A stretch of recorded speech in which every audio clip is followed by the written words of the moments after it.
بسم اللہ الرحمن الرحیم۔ السلام علیکم ورحمۃ اللہ وبرکاتہ۔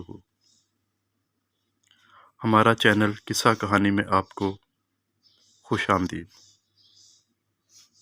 ایک سالار نے پوچھا، کیا ان کی تلاشی لے لی ہے؟ محافظ نے جواب دیا، جی ہاں، تلاشی لے لی ہے۔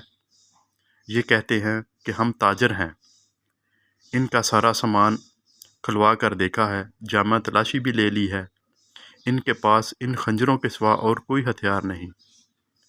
اس نے 5 خنجر سلطان ایوبی کے سامنے رکھ دیے۔ ہم مراکش کے تاجر ہیں، ایک تاجر نے کہا، اسکندریہ تک جائیں گے۔ 2 روز گزرے، ہمارا قیام یہاں سے 10 کوس پیچھے تھا۔ پرسوں شام یہ لڑکیاں ہمارے پاس آئیں، ان کے کپڑے بھیگے ہوئے تھے۔ انہوں نے بتایا کہ یہ سسلی کی رہنے والی ہیں۔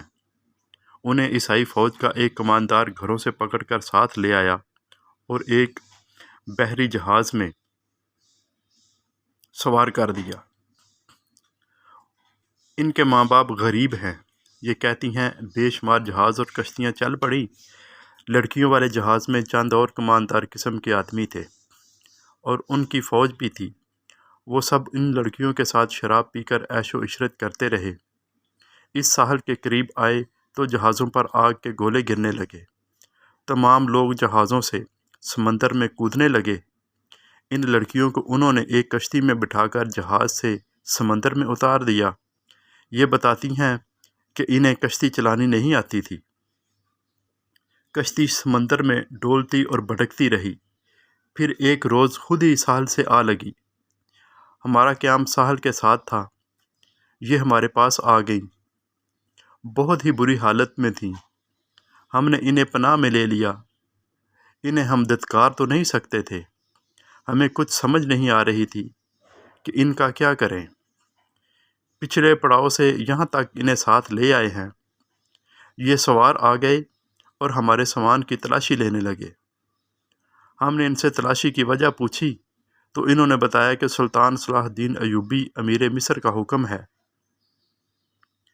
ہم نے ان کی منت سماجت کی کہ ہمیں اپنے سلطان کے حضور لے چلو، ہم عرض کریں گے کہ ان لڑکیوں کو اپنی پناہ میں لے لیں۔ ہم سفر میں ہیں، انہیں کہاں کہاں لیے پھریں گے۔ لڑکیوں سے پوچھا تو وہ سسلی کی زبان بول رہی تھیں۔ وہ ڈری ڈری سی لگتی تھیں۔ ان میں سے 2-3 اکٹھی ہی بولنے لگیں۔ صلاح الدین ایوبی نے تاجروں سے پوچھا کہ ان کی زبان کون سمجھتا ہے؟ ایک نے بتایا کہ صرف میں سمجھتا ہوں۔ یہ التجا کر رہی ہیں کہ سلطان انہیں پناہ میں لے لیں۔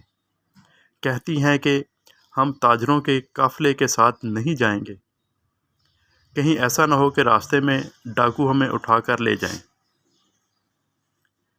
ادھر جنگ بھی ہو رہی ہے، ہر طرف عیسائیوں اور مسلمانوں کے سپاہی بھاگتے دوڑتے پھر رہے ہیں۔ ہمیں سپاہیوں سے بہت ڈر لگتا ہے۔ ہمیں جب گھروں سے اٹھایا گیا تھا تو ہم سب کنواری تھی۔ ان فوجیوں نے بحری جہاز میں ہمیں طوائف بنائے رکھا۔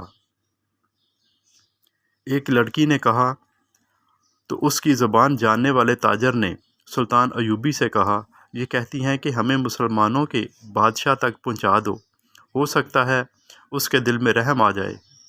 ایک اور لڑکی بول پڑی، اس کی آواز رندھائی ہوئی تھی۔ تاجر نے کہا، یہ کہتی ہے کہ ہمیں عیسائی سپاہیوں کے حوالے نہ کیا جائے، میں مسلمان ہو جاؤں گی بشرطیہ کہ کوئی اچھی حیثیت والا مسلمان میرے ساتھ شادی کر لے۔ 2-3 لڑکیاں پیچھے کھڑی منہ چھپانے کی کوشش کر رہی تھیں۔ ان کے چہروں پر گھبراہٹ تھی، بات کرتے شرما رہی تھیں یا ڈر رہی تھیں۔ صلاح الدین ایوبی نے تاجر سے کہا، انہیں کہو کہ یہ عیسائیوں کے پاس نہیں جانا چاہتی، ہم انہیں اسلام قبول کرنے پر مجبور نہیں کر سکتے۔ یہ لڑکی جو کہہ رہی ہے کہ مسلمان ہو جائے گی بشرطیہ کہ کوئی مسلمان اس کے ساتھ شادی کر لے، اسے کہو کہ میں اس کی پیشکش قبول نہیں کر سکتا۔ یہ خوف اور مجبوری کے عالم میں اسلام قبول کرنا چاہتی ہے۔ انہیں بتاؤ کہ انہیں مجھ پر اعتماد ہے تو میں انہیں اسلام کی بیٹیوں کی طرح پناہ میں لیتا ہوں۔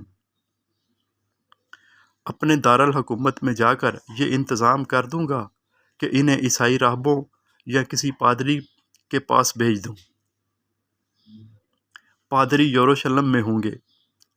دوسری صورت یہ ہے کہ جب عیسائی قیدیوں کو آزاد کیا جائے گا تو میں کوشش کروں گا کہ ان کی شادیاں قابل اعتماد اور اچھی حیثیت کے قیدیوں کے ساتھ کر دوں۔ انہیں یہ بھی بتا دو کہ کسی مسلمان کو ان سے ملنے کی اجازت نہیں ہوگی اور نہ انہیں اجازت ہوگی کہ کسی مسلمان سے ملیں۔ ان کی ضروریات اور عزت کا خیال رکھا جائے گا۔ تاجر نے لڑکیوں کو ان کی زبان میں سلطان ایوبی کی ساری باتیں بتائیں تو ان کے چہروں پر رونق آ گئی۔ وہ ان شرائط پر رضامند ہو گئیں۔ تاجر شکریہ ادا کر کے چلے گئے۔ صلاح الدین ایوبی نے لڑکیوں کے لیے الگ خیمہ لگانے اور خیمے کے باہر ہر وقت ایک سنتری موجود رہنے کا حکم دیا۔ وہ خیمے کی جگہ بتانے ہی لگا تھا کہ 6 صلیبی سلطان ایوبی کے سامنے لائے گئے۔ وہ بہت ہی بری حالت میں تھے۔ ان کے کپڑے بھیگے ہوئے تھے، کپڑوں پر خون بھی تھا، ریت بھی ان کے چہروں لاشوں کی طرح مانند تھے۔ ان کے متعلق بتایا گیا کہ 1.5-2 میل دور ساحل پر بے سود پڑے تھے۔ وہ ٹوٹی ہوئی کشتی پر تیر رہے تھے۔ ایک دن کشتی میں پانی بھر جانے سے ڈوب گئی۔ یہ سب تیر کر ساحل تک پہنچے۔ کشتی میں 22 آدمی سوار ہوئے تھے۔ صرف یہ 6 زندہ بچے ہیں۔ ان سے چلا نہیں جاتا تھا۔ یہ صلیبی لشکر کے سپاہی تھے۔ وہ سب دھڑام سے بیٹھ گئے۔ ان میں سے ایک چہرے سے لگتا تھا کہ معمولی سپاہی نہیں ہے۔ وہ کرا رہا تھا۔ اس کے کپڑوں پر خون کا ایک دھبا بھی نہ تھا، مگر زخمیوں سے زیادہ تکلیف میں معلوم ہوتا تھا۔ اس نے 7 لڑکیوں کو غور سے دیکھا اور پھر کرانے لگا۔ یہ صلاح الدین ایوبی کا حکم تھا کہ ہر ایک قیدی اسے دکھایا جائے، چونکہ قیدی ابھی تک سمندر سے بچ کر نکل رہے تھے۔ اس لیے ہر ایک قیدی سلطان ایوبی کے سامنے لایا جاتا تھا۔ اس نے قیدیوں کو بھی دیکھا، کسی سے کوئی بات نہ کی، البتہ اس قیدی کو بھی جو سب سے زیادہ کرا رہا تھا اور جس کے جسم پر کوئی زخم بھی نہ تھا۔ سلطان نے غور سے دیکھا اور آہستہ سے اپنے سالاروں سے کہا، علی بن سفیان ابھی تک نہیں آیا۔ ان تمام قیدیوں سے جو اب تک ہمارے پاس آ چکے ہیں بہت کچھ پوچھنا ہے، ان سے معلومات لینی ہے۔ اس نے اس قیدی کی طرف دیکھ کر کہا، یہ آدمی کماندار معلوم ہوتا ہے، اسے نظر میں رکھنا، اور جب بھی علی بن سفیان آئے تو اسے کہنا کہ اس سے تفصیلی پوچھ گچھ کرے۔ معلوم ہوتا ہے اسے اندر کی چوٹیں آئی ہیں، شاید پسلیاں ٹوٹی ہوئی ہیں۔ انہیں فوراً زخمی قیدیوں کے خیموں میں پہنچا دو، انہیں کھلاؤ اور ان کی مرہم پٹی کرو۔ قیدیوں کو اس طرف لے جایا گیا جس طرف زخمی قیدیوں کے خیمے تھے۔ لڑکیاں انہیں جاتا دیکھتی رہیں، پھر ان لڑکیوں کو بھی لے گئے۔ فوج کے خیموں سے تھوڑی دور لڑکیوں کے لیے خیمہ نصب کیا جا رہا تھا۔ وہاں سے کوئی 100 قدم دور زخمی قیدیوں کے خیمے تھے، وہاں بھی ایک خیمہ گاڑا جا رہا تھا اور 6 نئے زخمی قیدی بھی زمین پر لیٹے ہوئے تھے۔ لڑکیاں ان کی طرف دیکھ رہی تھیں۔ دونوں خیمے کھڑے ہو گئے۔ لڑکیاں اپنے خیمے میں چلی گئیں اور زخمیوں کو ان کے اپنے خیمے میں لے گئے۔ ایک سنتری لڑکیوں کے خیمے کے باہر کھڑا ہو گیا۔ لڑکیوں کے لیے کھانا آ گیا جو انہوں نے کھا لیا۔ پھر ایک لڑکی خیمے سے نکل کر اس خیمے کی طرف دیکھنے لگی جس میں نئے 6 زخمی قیدیوں کو لے گئے تھے۔ اس کے چہرے پر اب گھبراہٹ اور خوف کا کوئی تاثر نہیں تھا۔ سنتری نے اسے دیکھا اور اس نے سنتری کو دیکھا۔ لڑکی نے مسکرا کر اشارہ کیا کہ وہ زخمیوں کے خیمے کی طرف جانا چاہتی ہے۔ سنتری نے سر ہلا کر اسے روک دیا۔ لڑکیوں کو خیمے سے دور جانے یا کسی سے ملنے کی اجازت نہیں تھی۔ لڑکیوں اور 6 زخمیوں کے خیموں کے درمیان بہت سے درخت تھے۔ بائیں طرف مٹی کا ایک ٹیلہ تھا جس پر جھاڑیاں تھیں۔ سورج غروب ہو گیا، پھر رات تاریک ہونے لگی۔ کیمپ کے غول کپاڑے پر نیند غالب آنے لگی اور پھر زخمیوں کے کراہنے کی آوازیں رات کے سکوت میں کچھ زیادہ ہی صاف سنائی دینے لگی۔ دور پڑے بحیرہ روم کا شور دبی دبی مسلسل گونج کی طرح سنائی دے رہا تھا۔ صلاح الدین ایوبی کے اس جنگی کیمپ میں جاگنے والوں میں چند ایک سنتری تھے، یا وہ زخمی قیدی جنہیں زخم سونے نہیں دیتے تھے، یا صلاح الدین ایوبی کے خیمے کے اندر دن کا سماں تھا۔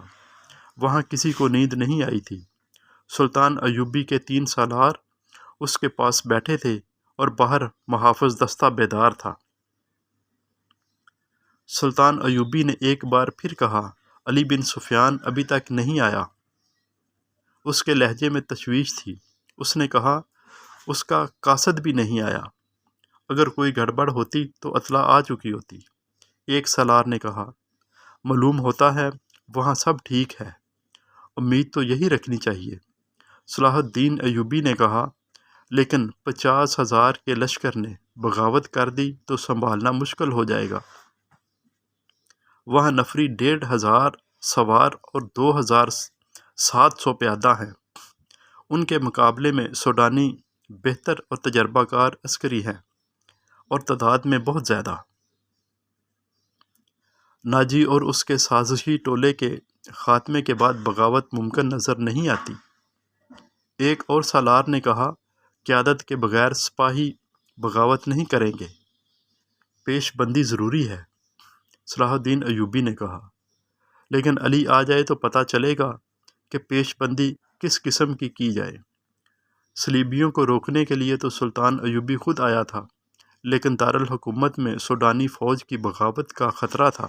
علی بن سفیان کو سلطان ایوبی نے وہیں چھوڑ دیا تھا تاکہ وہ سوڈانی لشکر پر نظر رکھے اور بغاوت کو اپنے خصوصی فن سے دبانے کی کوشش کرے۔ اسے اب تک صلاح الدین ایوبی کے پاس آ کر وہاں کے احوال و کوائف بتانے تھے، مگر وہ نہیں آیا تھا، جس سے سلطان ایوبی بے چین ہوا جا رہا تھا۔ وہ جب اپنے سالاروں کے ساتھ قاہرہ کی صورتحال کے متعلق باتیں کر رہا تھا، اس کا تمام کیمپ گہری نیند سو چکا تھا، مگر وہ 7 لڑکیاں جاگ رہی تھیں جنہیں سلطان ایوبی نے پناہ میں لے لیا تھا۔ ایک بار سنتری نے خیمے کا پردہ اٹھا کر دیکھا، اندر دیا جل رہا تھا۔ پردہ ہٹتے ہی لڑکیاں خراٹے لینے لگیں۔ سنتری نے دیکھا وہ پوری 7 ہیں اور سو رہی ہیں، تو اس نے پردہ گرایا اور خیمے کے ساتھ لگ کر بیٹھ گیا۔ خیمے کے پردے کے ساتھ جو لڑکی تھی، اس نے نیچے سے پردہ ذرا اوپر اٹھایا، پردہ آہستہ سے چھوڑ کر اس نے ساتھ والی کے کان میں کہا، بیٹھ گیا ہے۔ ساتھ والی نے اگلی لڑکی کے کان میں کہا، بیٹھ گیا ہے، اور اسی طرح کانوں کانوں میں یہ اطلاع 7 لڑکیوں تک پہنچ گئی کہ سنتری بیٹھ گیا ہے۔ ایک لڑکی جو خیمے کے دوسرے دروازے کے ساتھ تھی، آہستہ سے اٹھ کر بیٹھی اور بستر سے نکل گئی۔ بستر زمین پر بچھے تھے، اس لیے اوپر لینے والے کمبل اور اس طرح بستر پر ڈال دیے جیسے ان کے نیچے لڑکی لیٹی ہوئی ہے۔ وہ پاؤں پر سرکتی خیمے کے دروازے تک گئی، پردہ ہٹایا اور باہر نکل گئی۔ باقی 6 لڑکیوں نے آہستہ آہستہ خراٹے لینے شروع کر دیے۔ سنتری کو معلوم تھا کہ یہ سمندر سے بچ کر نکلی ہیں، پناہ گزین لڑکیاں ہیں، کوئی خطرناک قیدی تو نہیں۔ وہ بیٹھ کر اونگتا رہا۔ لڑکی دبے پاؤں ایسے رخ پر ٹیلے کی طرف چلتی گئی جس رخ سے اس کے اور سنتری کے درمیان خیمہ حائل رہا۔ ٹیلے کے پاس پہنچ کر اس نے اس خیمہ کا رخ کر لیا جس میں 6 نئے قیدی رکھے گئے تھے۔ رات تاریک تھی، وہاں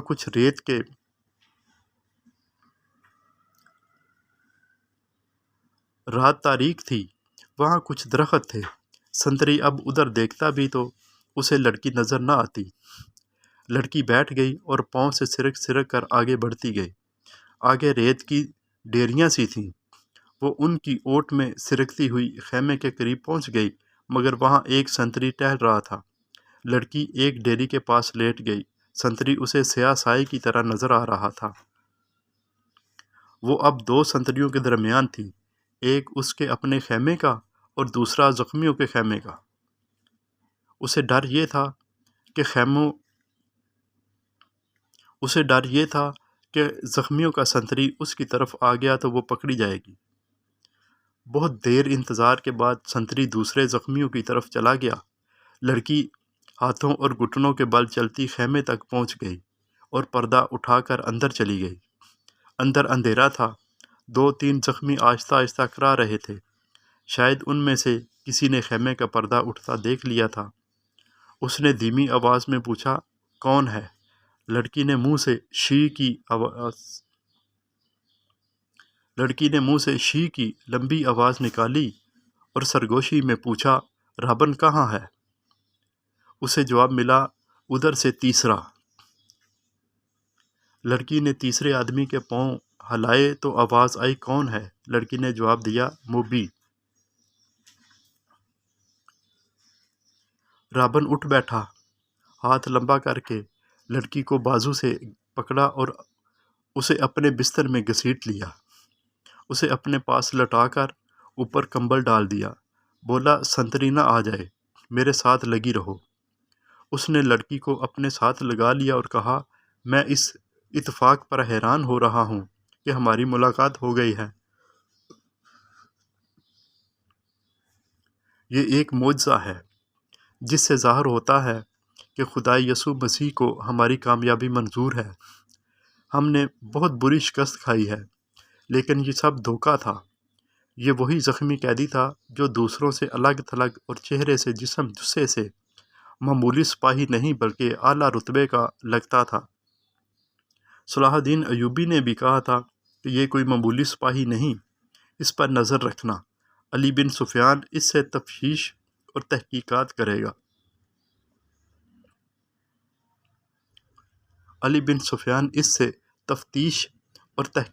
کرے گا۔ کتنے زخمی ہو؟ لڑکی نے اس سے پوچھا۔ کوئی ہڈی تو نہیں ٹوٹی؟ میں بالکل ٹھیک ہوں، رابن نے جواب دیا۔ خراش تک نہیں آئی۔ انہیں بتایا ہے کہ اندر کی چوٹیں ہیں اور سینے کے اندر شدید درد ہے، لیکن میں بالکل تندرست ہوں۔ پھر یہاں کیوں آ گئے؟ لڑکی نے پوچھا۔ میں نے بہت کوشش کی کہ مصر میں داخل ہو جاؤں اور سوڈانی لشکر تک پہنچ سکوں، لیکن ہر طرف اسلامی فوج پھیلی ہوئی ہے، کوئی راستہ نہیں ملا۔ ان 5 زخمیوں کو اکٹھا کیا اور ان کے ساتھ زخمی بن کر یہاں آ گیا۔ اب فرار کی کوشش کروں گا جو ابھی ممکن نظر نہیں آتی۔ اس نے ذرا غصے سے کہا، مجھے 2 سوالوں کا جواب دو۔ ایوبی کو میں نے زندہ دیکھا ہے۔ کیوں؟ کیا تیر ختم ہو گئے تھے یا وہ حرام خور بزدل ہو گئے ہیں؟ اور دوسرا سوال یہ ہے کہ تم 7 کی 7 لڑکیاں مسلمانوں کی قید میں کیوں آ گئی؟ کیا وہ 5 مر گئے یا بھاگ گئے ہیں؟ وہ زندہ ہیں رابن، موبی نے کہا۔ تم کہتے ہو کہ خدا یسوع مسیح نے ہماری کامیابی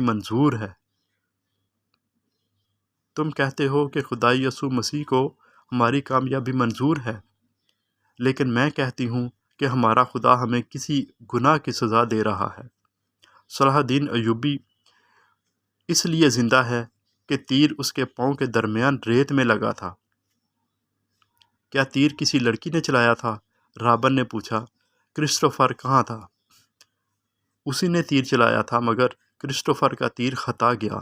رابن نے حیرت سے تڑپ کر پوچھا، وہ کرسٹوفر جس کی تیر اندازی نے شاہ اگسٹس کو حیران کر دیا تھا اور اس کی ذاتی تلوار انعام میں لے لی تھی، یہاں آ کر اس کا نشانہ اتنا چوک گیا کہ 6 فٹ لمبا اور 3 فٹ چوڑا صلاح الدین ایوبی اس کے تیر سے بچ گیا۔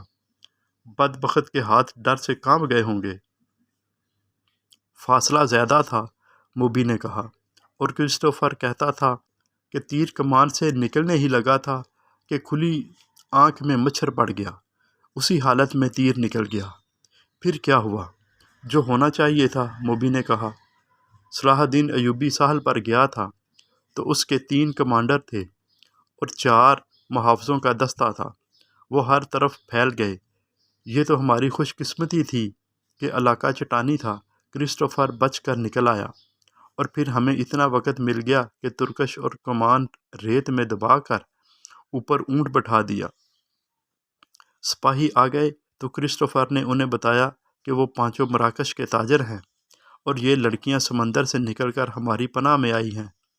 مسلمان سپاہیوں نے ہمارے سامان کی تلاشی لی، انہیں تجارتی سامان کے سوا کچھ بھی نہ ملا۔ وہ ہم سب کو سلطان ایوبی کے سامنے لے گئے۔ ہم نے یہ ظاہر کیا کہ ہم سسلی زبان کے سوا اور کوئی زبان نہیں جانتی۔ کرسٹوفر نے ایوبی سے کہا کہ وہ ہماری زبان جانتا ہے۔ ہم ساتوں لڑکیوں نے چہروں پر گھبراہٹ اور خوف پیدا کر لیا۔ موبی نے رابن کو وہ ساری باتیں سنائیں جو سلطان ایوبی کے ساتھ ہوئی تھیں۔ یہ 7 لڑکیاں اور 5 آدمی جو مراکش کے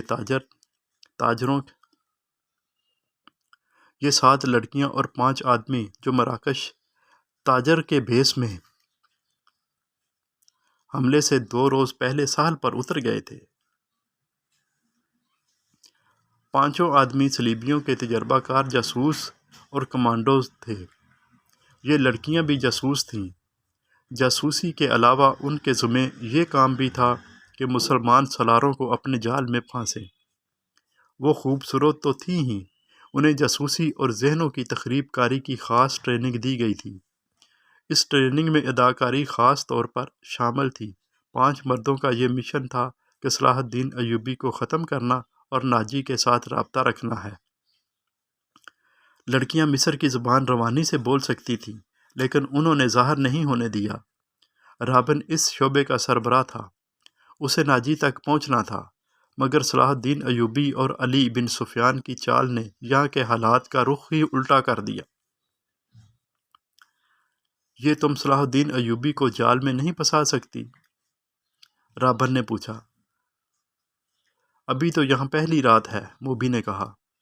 اس نے ہمارے متعلق جو فیصلہ دیا ہے، اگر وہ سچے دل سے دیا ہے تو اس کا مطلب یہ ہے کہ وہ مرد نہیں، پتھر ہے۔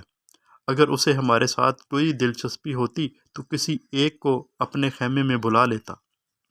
اسے قتل کرنا بھی آسان نہیں۔ وہ ایک ہی بار ساحل پر آیا تھا، مگر تیر خطا گیا۔ وہ سالاروں اور محافظوں کے نرغے میں رہتا ہے۔ ادھر ایک سنتری ہمارے سر پر کھڑا ہے اور محافظوں کے پورے دستے نے صلاح الدین ایوبی کے خیمے کو گھیر رکھا ہے۔